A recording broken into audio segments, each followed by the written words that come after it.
Bonjour, bienvenue à notre chaîne YouTube Jeanne Forêt Santé. Aujourd'hui, nous allons vous présenter la dépression nerveuse. Cette maladie est devenue le fléau mondial qu'il faut vraiment prendre en considération à cause que c'est le mal du siècle et l'aggravation peut entraîner jusqu'au suicide. Tout d'abord, c'est quoi la dépression nerveuse? C'est l'humeur triste, mélancolique, ressentie par la personne chaque jour depuis 2 semaines au moins. C'est quoi les symptômes de la dépression nerveuse? C'est un sentiment de culpabilité, inutilité, impuissance et ils auront des pensées de mort ou de suicide. Il y a une agitation, irritabilité, la personne présente des difficultés à se concentrer. Il y a aussi également des problèmes de mémoire, incapacité à prendre des décisions simples, manque d'énergie. Il y a la fatigabilité augmentée et les caractéristiques de la dépression nerveuse, c'est l'anédonie. L'anédonie, c'est le sentiment d'une personne de ne plus vouloir effectuer une tâche ou des habitudes qu'elle a fait auparavant. Par exemple, auparavant, si elle a aimé jouer au piano, donc après, quand la dépression s'annonce, la personne ne veut plus entendre parler de jouer au piano. Il y a aussi la diminution de la libido et la perte d'intérêt dans l'activité de la vie quotidienne. Et la personne semble être comme une personne paresseuse. Mais attention, derrière les signes de paresse, il y a des fois des signes de dépression cachés.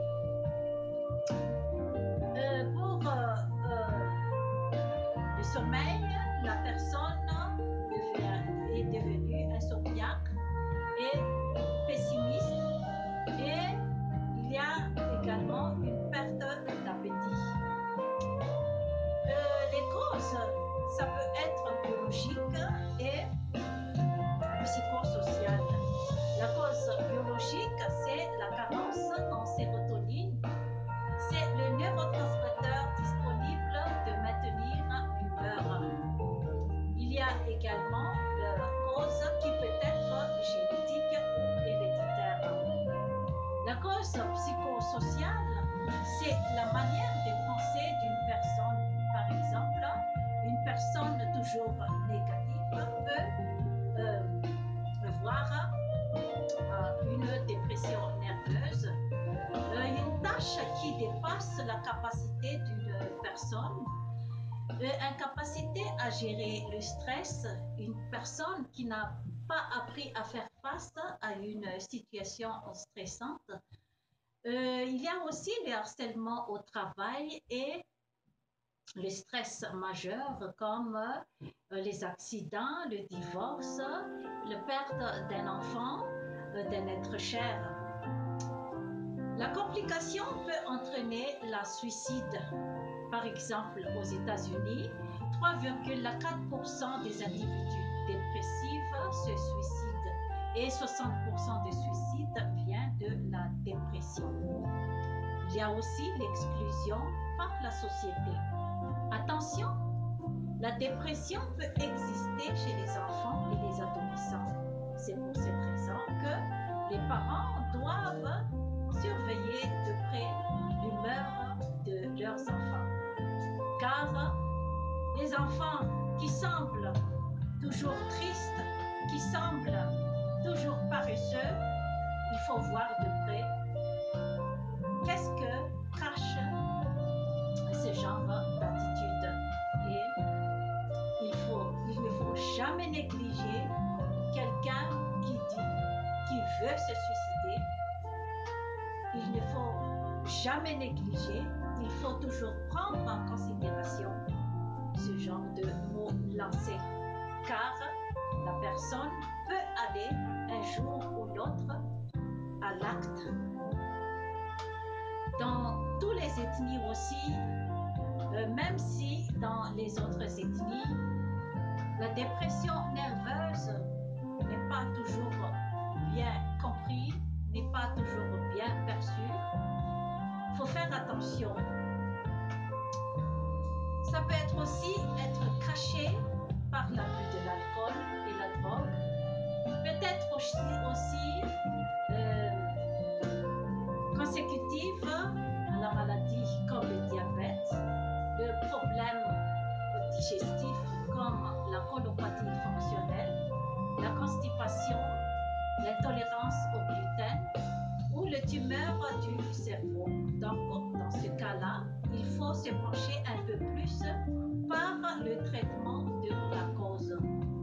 Il y a 3 types de dépression nerveuse. La dépression légère et la dépression modérée, ainsi que la dépression profonde. Quelle est la piste de solution pour la dépression nerveuse? Tout d'abord, de ma part, j'offre toujours la solution du trèfle à 4 feuilles, c'est-à-dire la solution à 4A. Premièrement, apprendre si le médecin a diagnostiqué la dépression nerveuse chez une personne. Donc, la personne doit comprendre sa maladie pour pouvoir faire face à la guérison et à la prise en charge, à l'évolution, bien sûr. Si vous sentez donc les symptômes que je viens de citer, donc vous allez consulter le médecin qui va faire le diagnostic, parce que il faut qu'on soit sûr du diagnostic de dépression nerveuse, parce qu'il ne faut pas confondre la fatigabilité qui passe et la dépression nerveuse. C'est pas la même chose. Il faut tout d'abord aussi traiter la cause. Si les causes sont connues, donc il ne faut pas se précipiter à prendre l'antidépresseur, par exemple, mais il faut aller vers traiter la cause tout d'abord. La majeure partie du traitement de la dépression nerveuse, c'est la psychothérapie et le traitement holistique que je vais développer un peu plus après. Il y a aussi l'alimentation saine et équilibrée. Il y a aussi les exercices physiques et finalement accepter sa maladie, car la personne doit accepter sa maladie pour prendre au sérieux le processus de prise en charge de la dépression nerveuse. Il ne faut pas attendre que la dépression nerveuse devienne grave pour se prendre en main. Nous allons commencer alors par la majeure partie du traitement de la dépression nerveuse. J'insiste que 80% du traitement est basé dans l'approche holistique ou le traitement vraiment de la personne, le traitement de l'esprit, de l'âme et du corps. Ce 3 triangles est vraiment nécessaire pour le traitement de la dépression nerveuse. Car la maladie physique peut entraîner une maladie au niveau mental et la perturbation au niveau psychologique peut également induire la maladie au niveau du corps. Car il ne faut pas oublier que la dépression nerveuse entraîne une grande souffrance physique et psychologique chez la personne concernée. Et cette souffrance physique peut se traduire par des douleurs musculaires partout, peut se traduire par des douleurs au niveau digestif, des malaises partout. La personne se sent vraiment mal jusqu'à devenir vraiment une personne qui ne peut plus fonctionner. Et c'est pour cette raison que il ne faut jamais négliger la personne atteinte de la dépression nerveuse, car la plupart du temps, ces genres de personnes sont exclues de la société et portent à jamais la stigmatisation de déprimés. C'est pour cette raison que l'aide de l'environnement est très capitale aussi sur la survie de la personne en dépression. Le massage, par exemple, c'est l'idéal. D'après mes expériences professionnelles en tant que médecin et en tant que thérapeute de médecine alternative, la meilleure thérapie de la dépression nerveuse, c'est le massage. Pourquoi? Parce que le massage atteint plusieurs volets de thérapie. Pendant le traitement de massage, la personne peut également parler et échanger des conversations avec la thérapeute. Et c'est pour cette raison que c'est très très fort. La thérapie atteint plusieurs volets. Ça permet à la personne de parler en même temps. C'est comme un genre de psychothérapie. Et en même temps, le traitement avec le toucher, ça rassure la personne. Ça donne plus d'approche, plus humain. Et également le traitement avec les huiles essentielles, ça aide également à calmer la dépression. Parce que les plantes qui sont dans les huiles essentielles, ça aide beaucoup la désintoxication de la personne avec la toxine qui doit être libérée de leur corps. Par exemple, on peut utiliser l'huile essentielle d'ylang-ylang qui a des odeurs très aromatiques et qui peut vraiment aider la personne à stimuler la sérotonine du cerveau et peut également calmer la personne, car la personne dépressive est très anxieuse et très excitée. Donc, le calme est très nécessaire pour la thérapie. Il y a également l'huile essentielle de géranium. C'est très très bien aussi pour bien calmer les muscles qui sont vraiment douloureux pendant la dépression nerveuse. Il y a également l'huile essentielle de Rambunsara. Ce sont tous des huiles essentielles venant de Madagascar.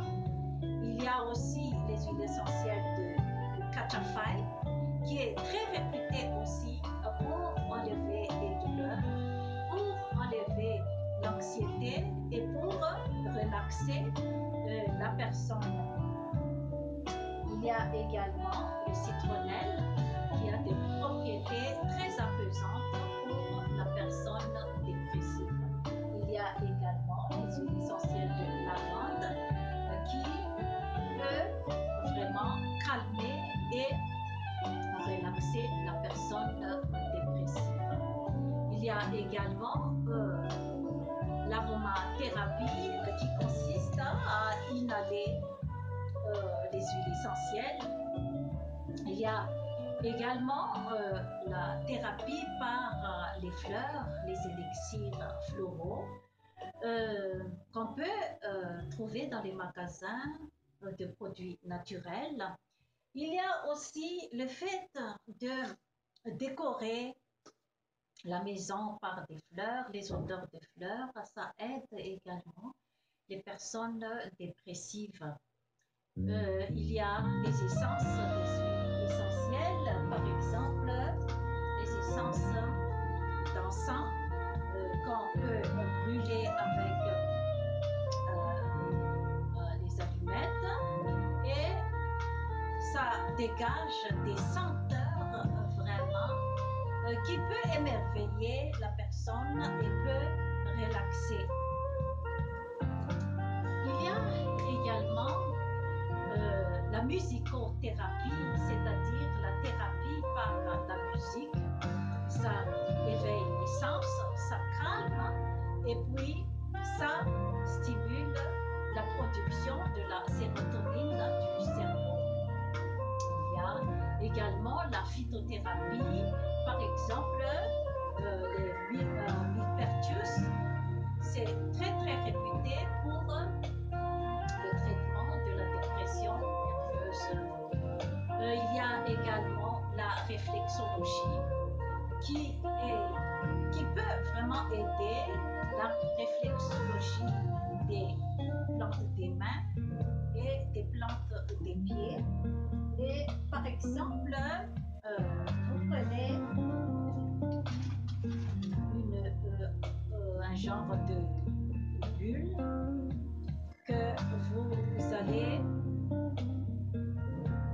masser les parties des mains parce que il y a des terminaisons nerveuses qui ont des rapports avec les organismes qui sont à l'intérieur de notre corps. Donc, le fait de stimuler ce genre de zone réflexe peut aider au soulagement de la dépression nerveuse. Il y a également la méditation et la prière. La prière est très réputée pour lutter contre la dépression nerveuse et il y a des études scientifiques qui ont prouvé que les personnes qui pratiquent les prières ont peu de risques d'attraper la dépression nerveuse plutôt que la personne qui ne croit à rien et qui ne pratique pas la spiritualité. Il y a aussi le yoga qu'on a trouvé beaucoup de résultats pour la dépression nerveuse. Il y a également l'hydrothérapie par le bain tourbillon, par le bain thérapeutique avec des huiles essentielles. Il y a le sauna qu'on a trouvé également beaucoup de résultats car le sauna consiste à enlever les toxines et les substances qui peuvent donner de la dépression nerveuse quand ce n'est pas éliminé dans le corps. Il y a également la séance de thérapie par la couleur. Par exemple, ce que je vous montre ici, c'est la thérapie par la couleur. Il y a les fenêtres que j'ai peinturées pour donner plus de couleurs et plus de lumière pour les personnes atteintes de dépression nerveuse. Il y a également la thérapie de rire. Rire, ça donne également, ça peut dégager la personne de la tension interne. Il y a aussi la danse et le fitness qui ont fait leur preuve pour le traitement de la dépression nerveuse. Et l'alimentation saine et équilibrée. La base, c'est toujours de manger des fruits et des légumes chaque jour. Et puis, ne pas consommer trop de sucre, pas consommer trop de gras, pas consommer trop de sel et favoriser plutôt les aliments à base de poissons. Donc, on a survolé le traitement et la prise en charge de la dépression nerveuse. Le traitement par les antidépresseurs, moi personnellement, je conseille en dernier recours, c'est-à-dire que si la dépression est devenue avancée, si la dépression est devenue grave, donc il faut avoir recours à l'antidépresseur. Donc, voilà pour aujourd'hui, mesdames, mesdemoiselles et messieurs. La prise en charge de la dépression nerveuse, c'est plutôt, je précise que c'est une maladie de la société. C'est une maladie qui est causée vraiment un peu plus par les environnements.